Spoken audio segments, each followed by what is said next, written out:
Hey, welcome to another great episode of the Real Deal Podcast. I'm your host, as always, Courtney Harding. Glad to be back. Happy Monday. I hope everyone enjoyed their Valentine's Day weekend. And it was a great weekend I had with my wife. Me and my wife went out to eat and all those things. So really enjoyed it. And like I said, hope everyone's back in Monday. So happy Monday, February 16th. So got a great guest coming up. We're going to dive into sports betting and gambling, and I'll have a great conversation here. So looking forward to it. But before we get started, hit my music. Let's get it.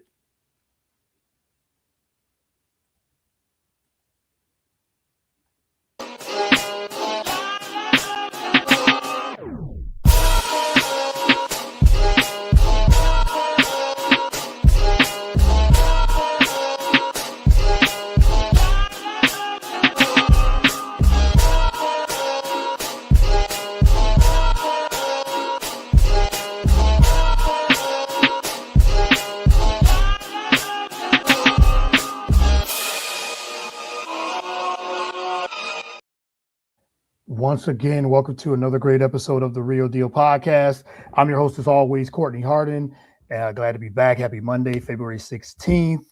You can follow the show on all the podcast platforms, wherever you get podcasts, Spotify, Apple, YouTube. We're on the BS3 Network, BS3TV Live.com, BS3 Network Roku channel, Spreaker, iHeartRadio, all those, like I said, wherever you consume podcasts, we are there.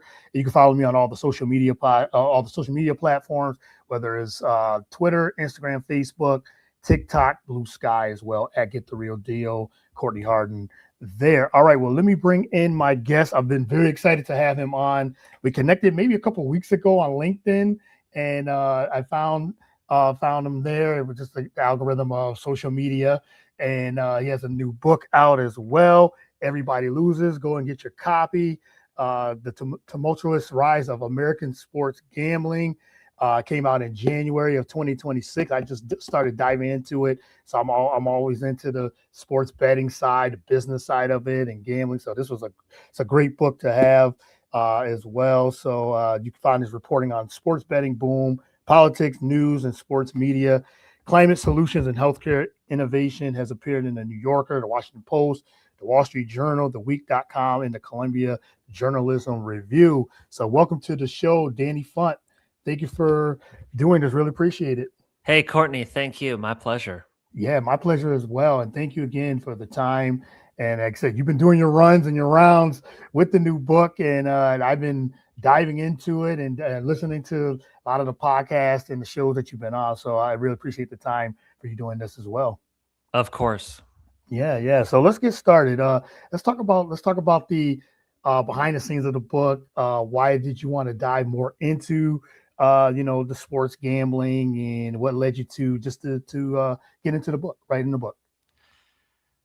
I mean, I'd been covering this for a few years, and Yeah. that started just being a sports fan and being blown away by how quickly things changed, where the leagues and their TV partners had spent so many years saying they would never promote gambling. Yeah. Sure, they acknowledged it existed, but it wasn't something that they wanted to encourage.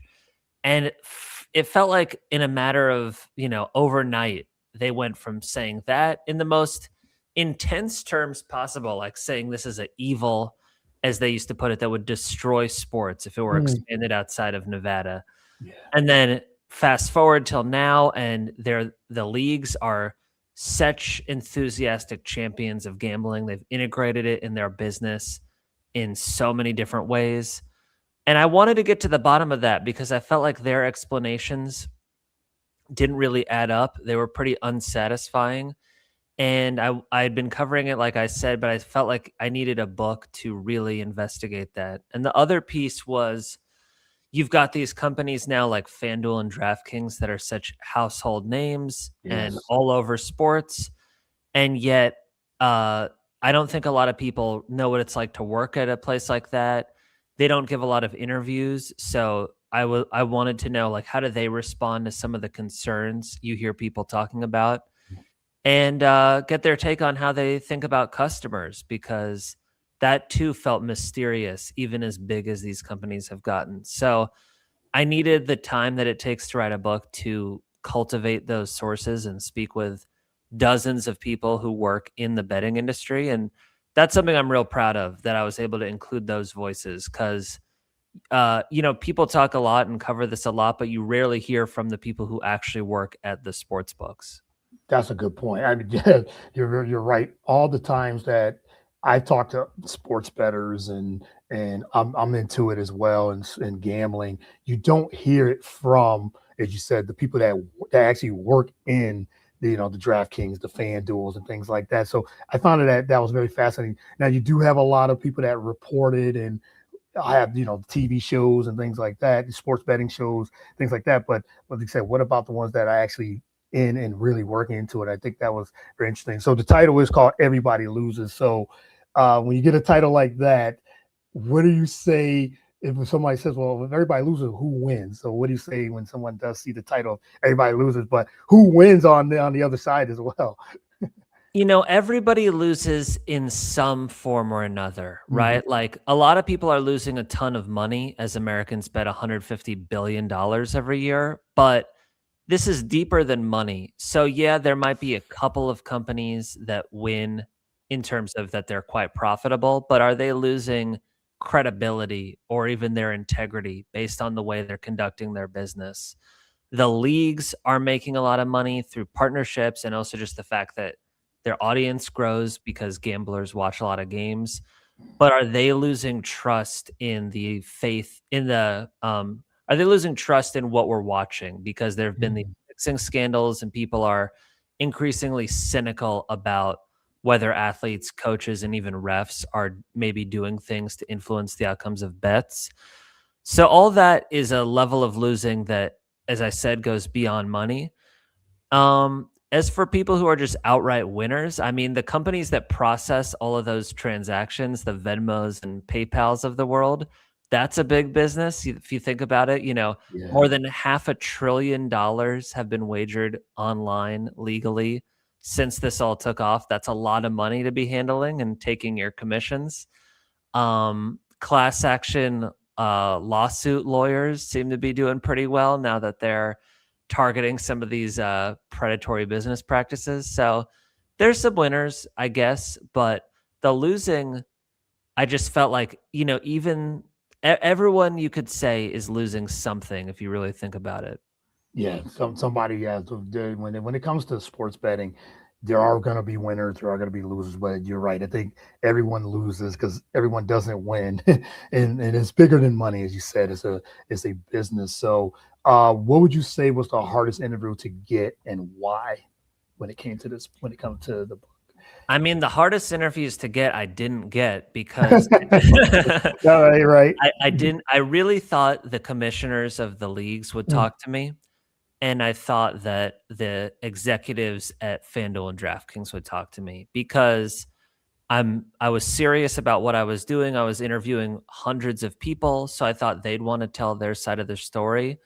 And to my great disappointment, they opted out. I had one experience where I thought I was meeting with someone at FanDuel to arrange those interviews, mm. and over the next 45 minutes, they explained why they absolutely would not be cooperating with my book. So that was a bummer, but I did end up speaking with so many people who work at the leagues and the sports books that it made up for that.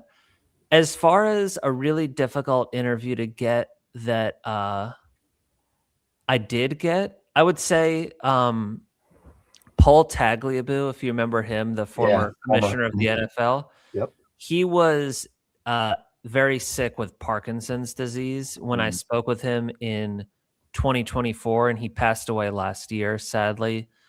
But he was tough to get, both because he was ill and because I think the retired commissioners are really reluctant to criticize their successors, right? Like, he didn't wanna bash Roger Goodell. Let's say the former baseball commissioners might not have wanted to bash Rob Manfred, on and mm, on.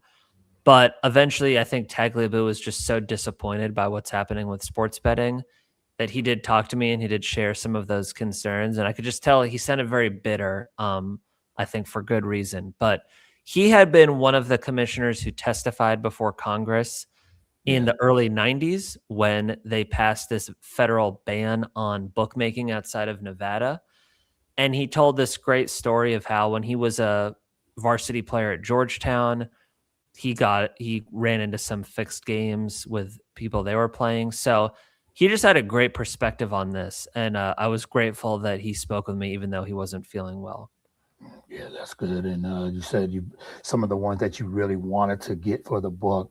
I'm sure it was a disappointment because then that would have even been a more of a deeper dive into. But it is interesting that you talked earlier about the leagues agreeing, the leagues now they're making money off the sports gambling, sports betting sites and things like that too, but they didn't want to talk on record. So was there a conflict of interest on that? Like you're thinking, okay, now that, sports betting is legal in most states and the sports leagues are making money off of it, so I don't know, understand like why they don't want to talk about it, but they promote it. And you see promotions all the time during sports centers and things like that. So in the sports league, they really promote that sports betting. So do you feel like that was more of a conflict and to say, okay, well, why did you not want to talk to you about on record for your story in your book? I think it's very revealing, and Mm, I think it reveals that they don't have good arguments in defense of that's what's happening, and that the good. arguments that they do offer, if someone like me, or it's not like I'm some genius, if anyone were able to ask follow up questions about that, I think a lot of those arguments would fall apart. Mm, I'm a big believer that if you're doing something you believe in, you should be able to make a case for it right. and take questions. And, that's kind of a motivation for reporting and trying to get people to talk to you. And a lot of people, to their credit, did take my questions and have some kind of adversarial type interviews, But yeah, I think the leagues probably know deep down that some of their arguments are flimsy, right? Mm, Like in yeah. particular, when it comes to the leagues, this argument that legalization improves the integrity of sports because it allows them to monitor betting activity so that they could catch someone who shouldn't be betting, or they can see suspicious trends in odds movement and then investigate accordingly. I did so much reporting on that and spoke with people who really cast doubt on the legitimacy of that argument. Yeah. I think, man, if I could have spoken with Adam Silver or Roger Goodell or those types and go back and forth about that, I think it would have been pretty compelling as far as like don't believe that argument on its face. There's a lot more to it than that. That would have been very compelling because someone like Adam Silver, for instance, for those that don't know, the NBA commissioner, he he really loves, talks about it, and he was really pushing and promoting, sports betting. And then when it was legalized and he was able to, talk about it, it would have been a very fascinating conversation for him to, as you said. But again, they said that maybe the arguments were weak, that he had no answer for it really. If you would have really pushed back on anyone would have pushed back on him with follow-up questions, and Roger Yeah. Goodell as well, because Roger Goodell, he's a commissioner that really uh, sometimes doesn't have much answers to questions. He'll go to my PR department, go to the PR department, Yeah, and, yeah. and things like that. So it would have been a fascinating sit down.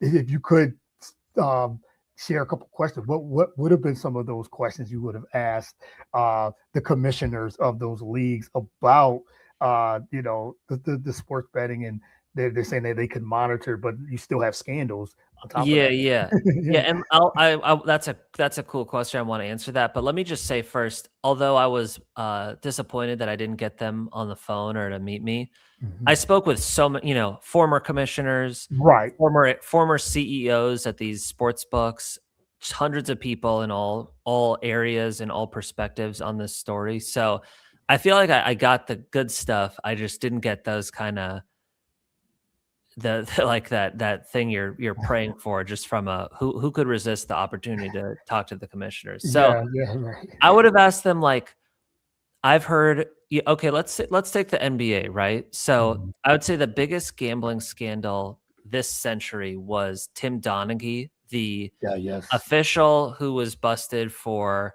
betting on more than 100 games he officiated in the 2000s.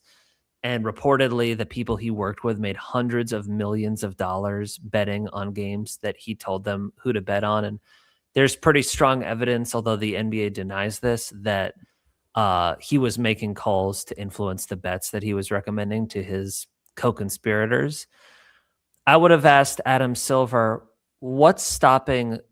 How does legalization prevent that from happening again? Because those guys were really sophisticated and they went through black market bookmakers, mainly in Asia and Latin America. And those people are still in business and they still take a lot of action from Americans. So if you're saying that this will stop another scandal like that from happening, why would anything be any different now? I actually interviewed, I know you're a Philly guy. I interviewed this writer named, I think it's Sean Patrick Griffin, who Mhm. wrote a really good book about the Tim Donaghy scandal. He's a former cop from Philadelphia. And I asked him that, and he was like, there's absolutely no reason to think the same thing wouldn't have happened. It would be just as difficult for the NBA to catch because, as people told me who work at the companies, not, this isn't him saying this is me. As people told me who work at the companies that the NBA hires to monitor betting activity and catch a fixer, they themselves said someone like that would probably still go through the black market and it'd be really difficult for us to catch. It Mm. might even be harder to catch than ever because you can bet all these parlays now that you weren't able to bet back in the day. And those allow you to bet a fairly little amount to win a huge amount. So it wouldn't necessarily be the red flag that you would get if someone is like betting millions of dollars on a game. You could bet way less than a million and still make a million, and it's not going to set off alarm bells necessarily. So I'd love to hear what Adam Silver would say to that.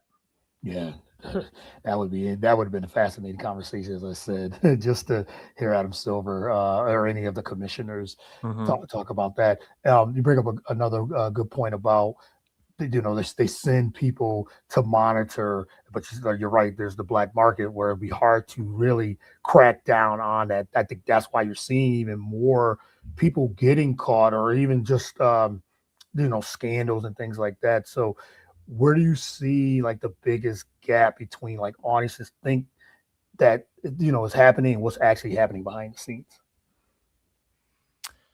I think audiences and fans and whoever hear the leagues talk about they have these independent companies that Mhm. are doing that surveillance, right? Like when someone gets busted, let's say Terry Rozier or these two pitchers on the Cleveland Guardians, mainly Mhm. Emmanuel Clase, who's now reportedly fixed games in roughly 50 games he pitched in. They say they hear independent. They're like, okay, those people have no conflicts of interest. They're just trying to catch bad behavior. Yeah. I don't think they would know that the leagues have ownership stakes in those companies. They're huge clients to those companies, and maybe even most importantly, those companies, their bigger business, it's not that integrity monitoring as it's called.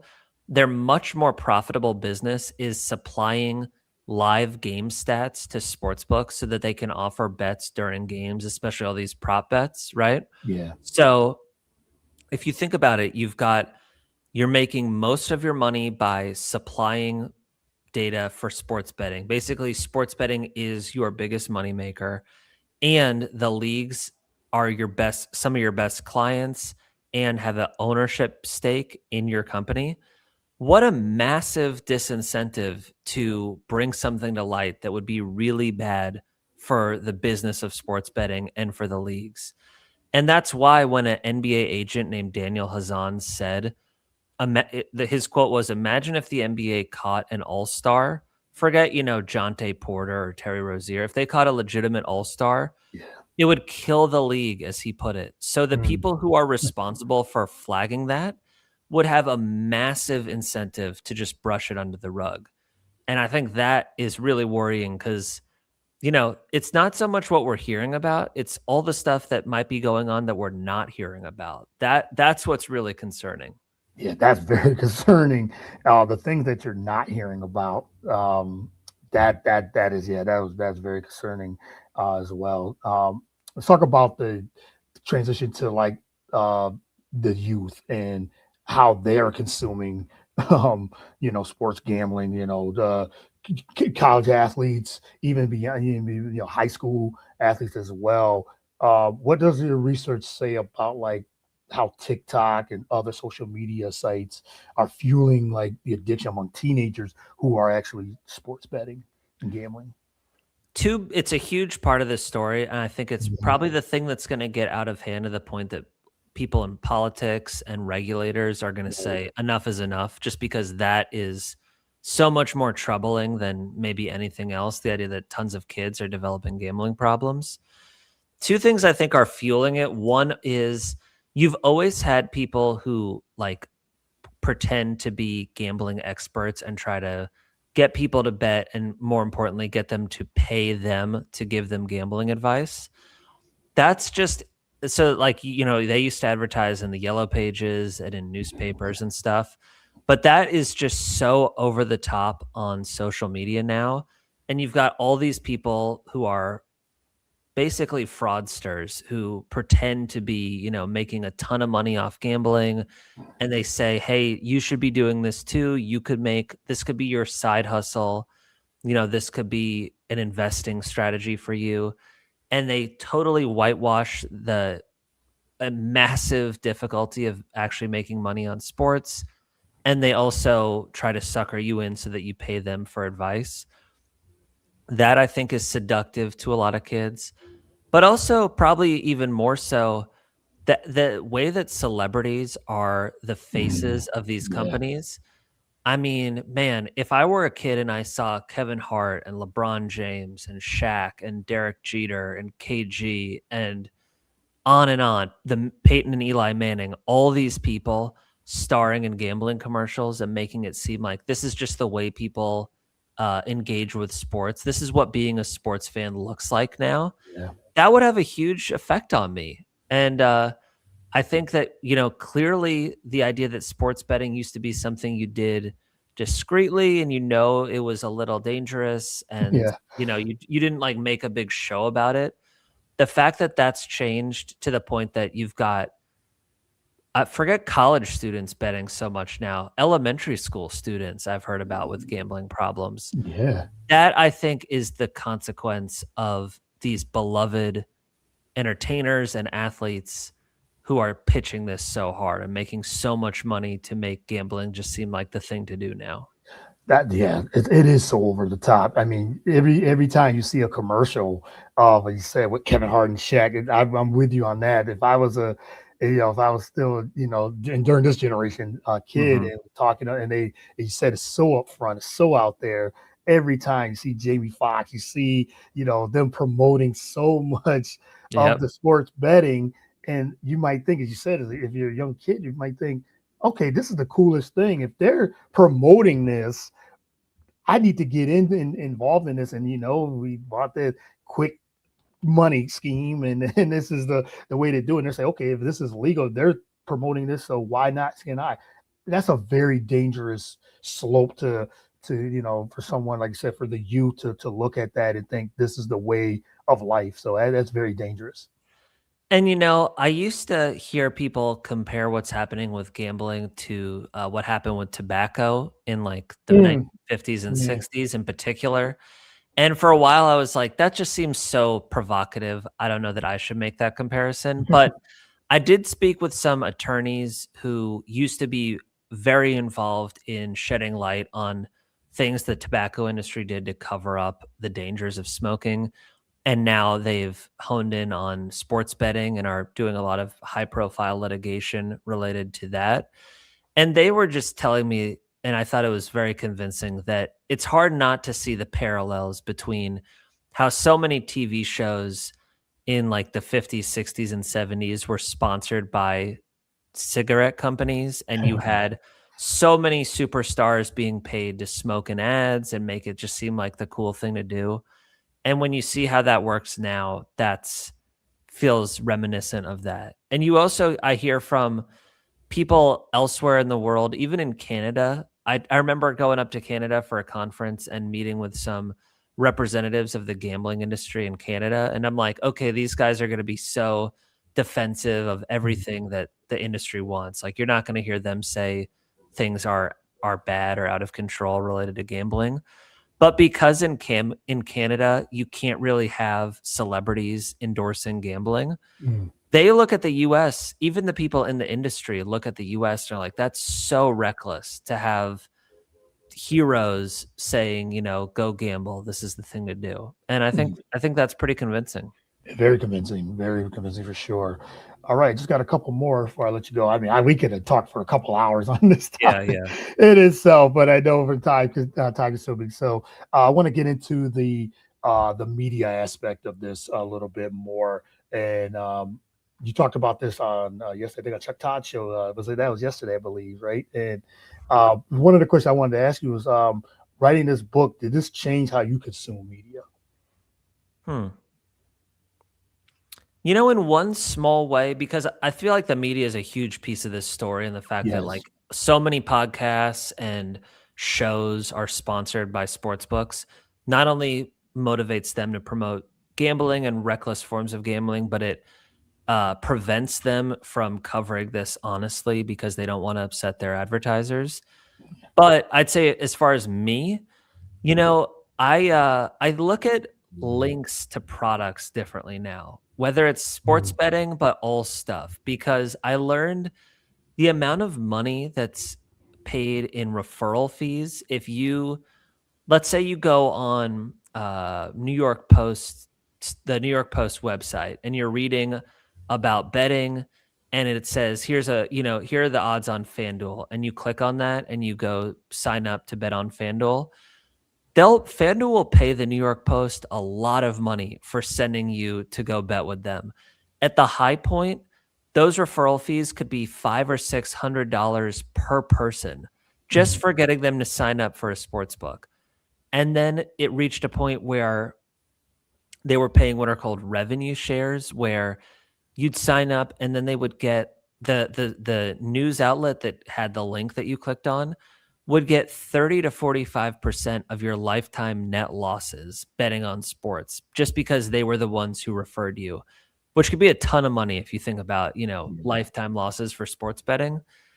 That is such a conflict of interest, because the idea, if you're reading about, here's what you should bet on, or here are the best sports books you might want to use, I think it's pretty clear that a reader or a listener thinks, okay, this person is like on my side. They're my ally. They're trying to help me win.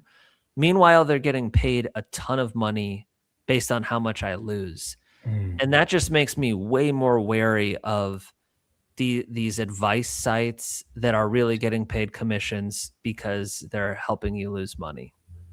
Yeah, that's yes. And I think too, media in general, as in the ecosystem of it all, they are.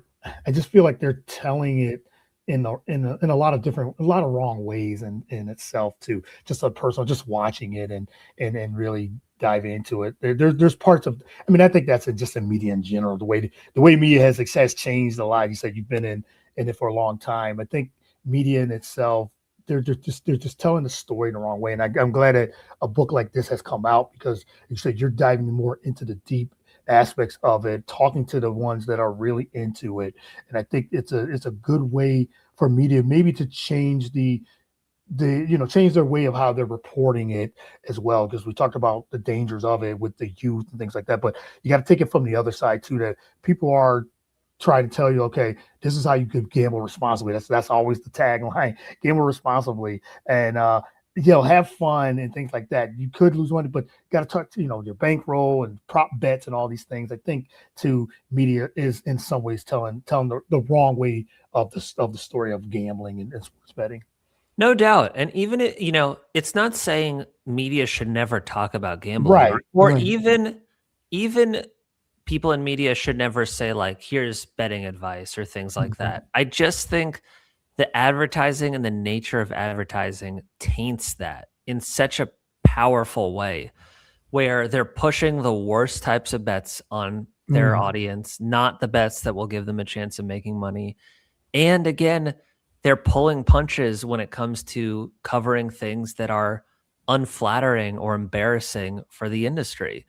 And this isn't just speculation. I heard this from so many sports journalists who say, obviously, we're going to bite our tongues if this could cost us one of our most valuable advertisers. A former ESPN reporter named Henry Abbott, who now has a pretty popular newsletter called True Hoop. True. Yep. Yeah, he Yeah. said, if you think about it, sports media is being bribed by all that advertising, and the trade off is we're going to keep a lot of your shows afloat and allow you to make enough money to get by, and in turn, don't say anything that's bad for our business.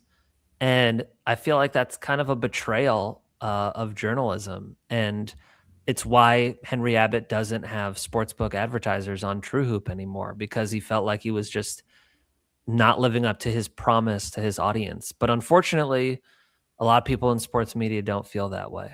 No, that at the end of the day, for some stuff, all about the money, the bottom dollar. And if you're right, and again, that goes back to journalism ethics and things like that. If you feel Yep. if you feel a way about something and you're against, and you don't, I think you have that right. But again, it's one of those things where it's again a dangerous slope where if you're promoting something you don't believe in. Uh, if it's for the money, then that's a whole nother topic. I'm sure we can For get real. it with Yeah, the yeah. media and journalism. Another So, book. Yeah. another book. Yeah, that could be Yeah. another idea for another book.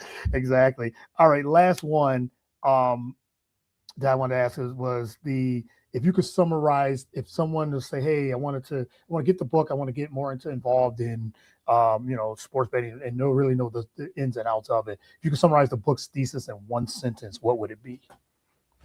I would say this is the true story of how this business really works, how it Mm, really makes money. And also, it's going to change the way you think about sports betting, because you're going to hear from people inside sports books, these companies, and when you hear them say things are out of control, or customers are being taken advantage of, or regulators are failing to stop us from doing things that are exploitive of our customers, that leaves an impression. And I think even if it's not going to say it'll make you stop betting, but you'll approach it fundamentally differently. In some respects, you'll be smarter, and in some respects, you'll be warier if you read this book. absolutely, and I'm glad to had you on. This was I've been wanting to see a book just like this, just to like I said, just to get the ins and outs and on all sides. And there's a deep dive into this, so everyone pick up a copy of this book at your local bookstore, Barnes and Noble, Amazon. Order, get it as well. Support Danny Funt and everybody loses. So if you're into the economics of the cultural sports gambling betting. It's like I said, I just started diving into it, so I can't wait to continue to read this and as well. So thank you, Danny, for doing this. I really appreciate the conversation. It was a great conversation. Like I said, we could have really went a lot deeper and everything too, but I really did appreciate this conversation. So, but let everyone they can follow you, want to reach out to you and everything, have some questions about it, just about the reporting of it, the journalistic of it, and as well.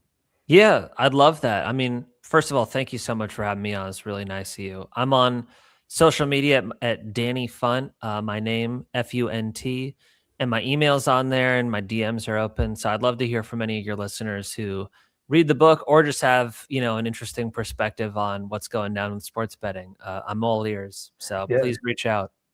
Yeah, thank you again, Danny. Like I said, really appreciate it. Some I'll have some clips of this episode, and like I said, I really enjoyed it. Just diving more deep into just the sports betting side of things like that. So I appreciate it for sure, and I'm sure a lot of my audience will too, who are into which they talk sports betting and all the time Yeah. and prop bets and lines and things like that. So really appreciate it. But thank you again, Danny. Really appreciate it, and Hey, no best of luck problem. best of luck with the rest of the book and all the promotion, and hopefully maybe you make a trip to Philly and on a book tour, maybe. That'd be cool. I'll let you Yeah. know if I do. All Yeah. right. Yeah, I All right. appreciate it. Take care. Thanks Yeah, again. you too. Thank you. Bye bye. Bye bye. All right, that was Danny Funt. Really appreciate it. Again, everyone get a copy of the book. Everybody loses. The tumultuous rise of American sports gambling. Danny Funt. Follow, subscribe, get the book as well. All right. Until next time, thank you again to everyone that tuned in. Really appreciate it. And as always, God bless.